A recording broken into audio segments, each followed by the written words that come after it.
Após quase 5 anos da morte da farmacêutica Lauriane dos Santos, de 34 anos, em Brasília de Minas, acontece nesta quinta-feira o julgamento do principal acusado. A vítima estava grávida de 4 meses e esta teria sido a motivação do crime. O acusado chegou por volta das 9 horas no Fórum Gonçalves Chaves, em Montes Claros. A família não teve permissão para acompanhar o julgamento, mas também compareceu ao fórum. Eu conversei com a acusação, com a defesa e também com a promotora de justiça. Esse processo é um processo de segredo de justiça, então não podemos entrar em muitos detalhes, mas esse crime aconteceu já há alguns anos na cidade de Brasília de Minas, foi um feminicídio e nós estamos aqui hoje para tentar conseguir, através de todas as provas que foram produzidas, principalmente provas periciais e testemunhais, conseguir a condenação do acusado. Essa questão do depoimento dele, como eu coloquei, é uma questão de segredo de justiça, então é uma questão tanto quanto delicada, Nós temos algumas versões aí no processo, mas as provas periciais irão demonstrar a verdade. Foram realmente muitas provas periciais,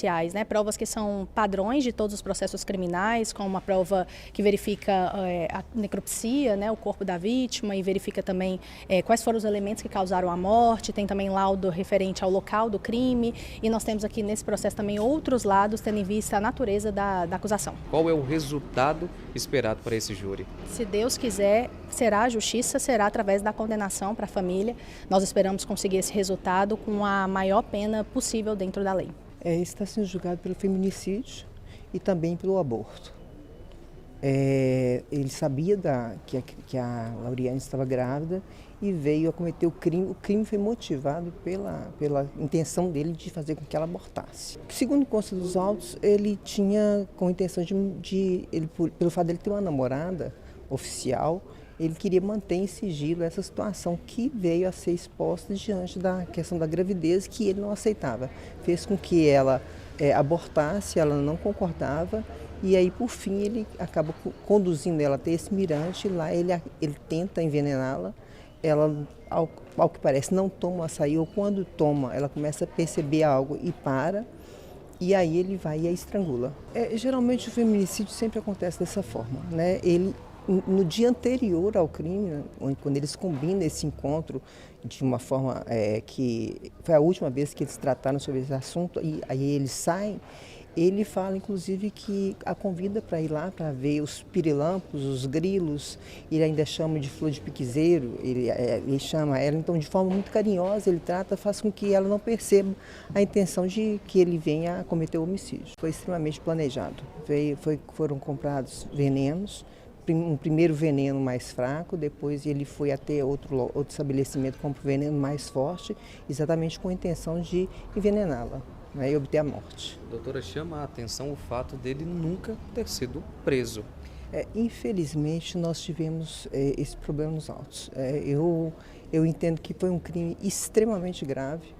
Todos os crimes de homicídio são graves, a verdade, mas esse foi um que causou uma grande comoção em Brasília de Minas, e veio uma sequência de feminicídios logo após, e a omissão da justiça com relação à decretação da prisão preventiva, onde, ao mesmo tempo, a justiça reconhece que houve um abalo social e aí o retira, o autoriza a morar noutra cidade, mas com relação a esse abalo social não decreta a prisão preventiva, rechaçando totalmente o requisito da preventiva, que é mais do que evidente.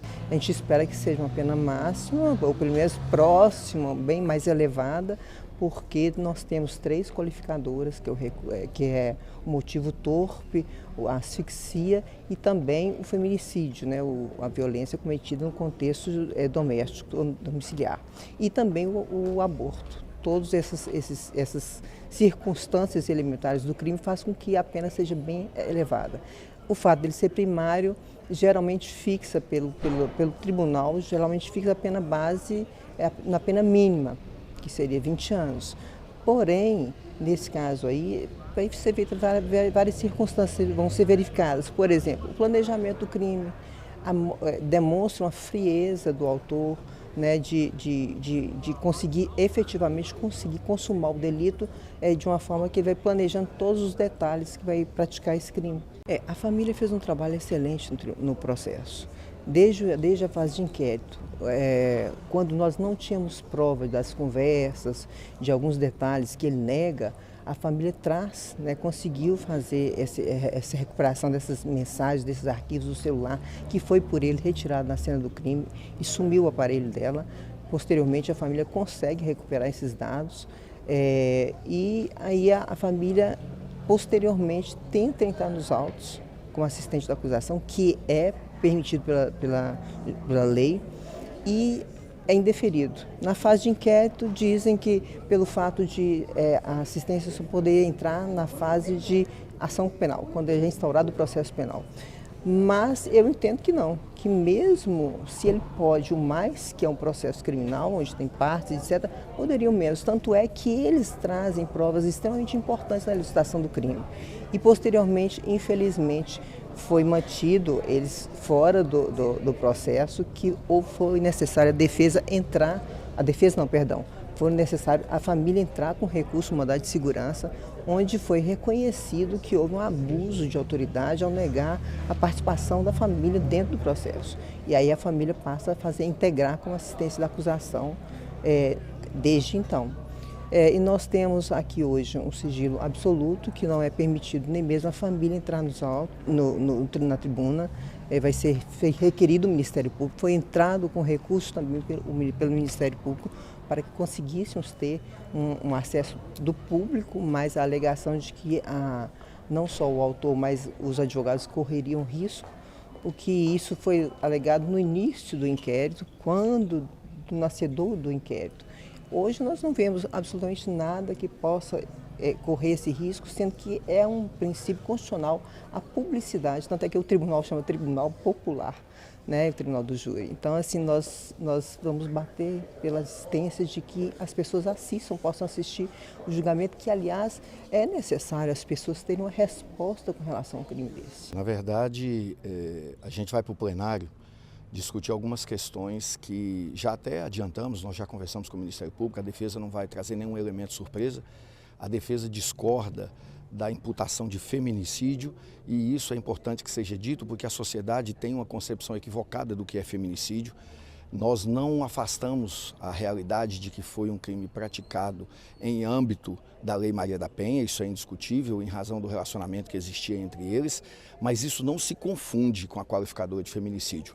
A qualificadora de feminicídio ela é cabível quando o crime envolve questões de gênero, e isso não está nos autos, então esse é um dos pontos que a defesa vai divergir, sim, do Ministério Público. Outros pontos de divergência podem surgir no decorrer da audiência, na medida em que o réu vai ser interrogado, testemunhas vão ser ouvidas, mas a defesa, em primeiro momento, discorda de qualificadoras, que o feminicídio é uma qualificadora, e a qualificadora do motivo torpe, que a defesa também vai enfrentar em plenário. A bem da verdade, ele foi ouvido uma vez no inquérito, duas vezes, na verdade, em dias bem próximos ainda nas investigações, no início das investigações, e naquela oportunidade ele negava, inclusive, dos seus próprios advogados. Com o avançar das investigações, houve um momento em que ele confirma para a defesa a autoria do delito e foi orientado pela defesa a permanecer em silêncio em juízo. Então, em juízo, ele nunca se manifestou.